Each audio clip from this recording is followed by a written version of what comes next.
Hello and welcome back to my channel. As you can see from my face, I am very happy because I got hold of some fresh fenugreek leaves. Yay, yay! Um, because it's not something I manage to find very often.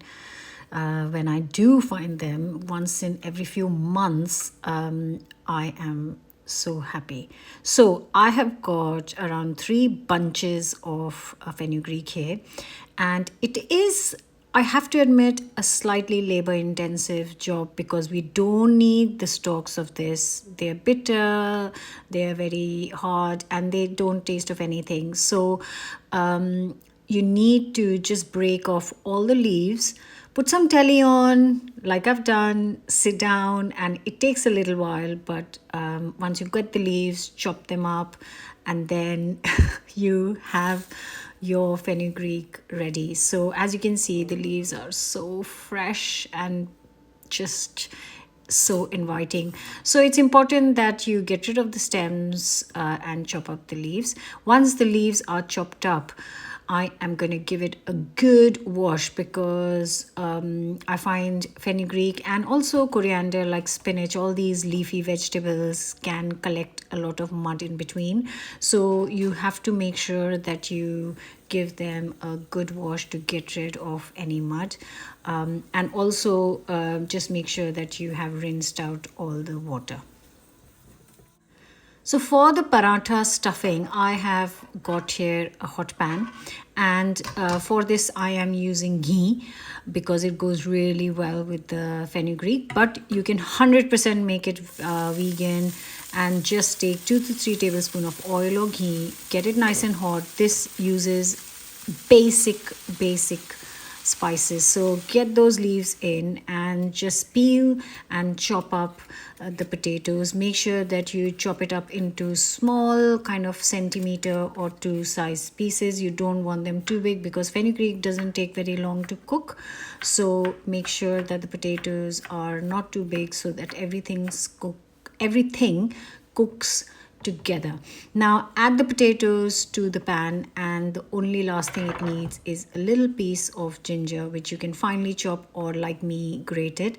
Now give this all a very good mix. You don't need to add any liquid to this because the leaves release moisture, and that moisture will help cook this potatoes sabji as well.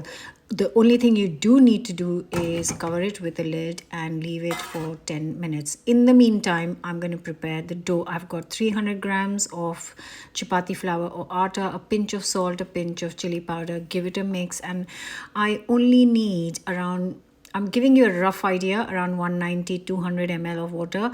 But I've always said this with flatbreads, add little at a time, because a different kind of brand of flours soak up different amounts of water. And with flatbreads, because you don't need too much kneading, you just add enough water to make a nice soft dough. Now just knead this for a few seconds, not even a minute, and then the most important thing for this is to cover and let this rest.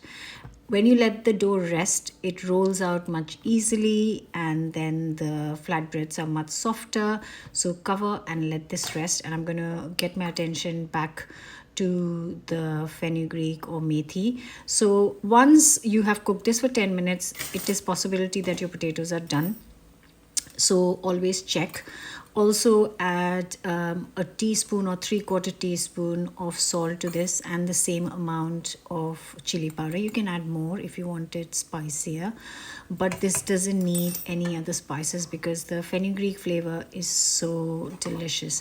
Now give it a mix and check on the potatoes. Just with that wooden spoon, make sure that you've checked that the potato is done. Now my potato is not fully done. I'm going to give it another 5 minutes.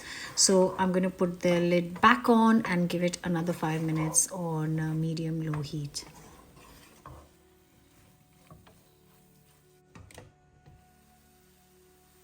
Five more minutes in, I am checking up on the potatoes. Now they are properly soft and fully done.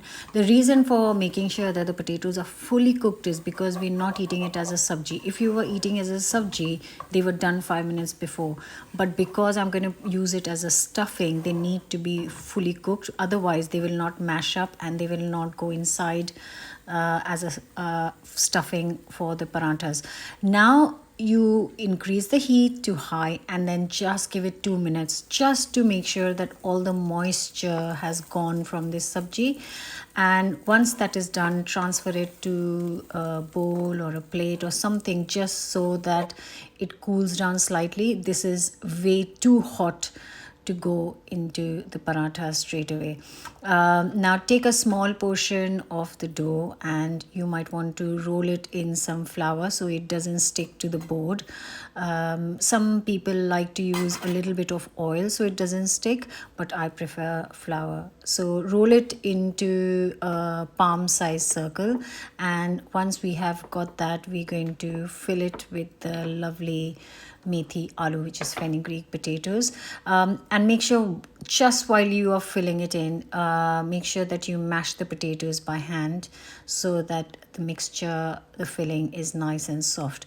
And all that's left to do is scrunch up all the sides, pinch, and make sure that the filling has been sealed. And before you start rolling, press it a little, because that makes sure that your paratha doesn't tear too much. Whenever I post a paratha and this filling comes out, I get lots of comments from people on YouTube and Instagram that you can do this to prevent it from splitting. And I get that. I know I am appreciative of the comments, but I like that little bit of stuffing coming out, because when you cook it in the pan, it actually goes crispy. That little filling, you can see that potato in the corner, and I love that. So cook it on both sides for a couple of minutes. And once again, I'm cooking this paratha in ghee today. You can use oil to keep it vegan, and then like a light teaspoon of ghee on each side. Can you see that little methi filling coming out? It's my favorite bite of the paratha. I leave it for the last. So yeah, if you have any tips of not splitting the parathas, please don't share them with me. So cook on both sides, and until they're crispy and golden. And this paratha doesn't need much, it just needs a little bit of butter, and that is all. It's got so much flavor in it that it doesn't need anything on the side with it. Look at that. Absolutely stunning. Delicious. They're easy. You can par cook them like without the ghee and store it in the fridge, and then when you're ready to eat, you can just cook it with ghee on each side. You can also make the filling and have it with chapatis, or you can make the filling in advance and make fresh parathas whenever you need them. A great lunchbox recipe as well. Hope you'll try it. Don't forget to like, share, and subscribe, and I'll see you back next week with another new recipe. Bye for now.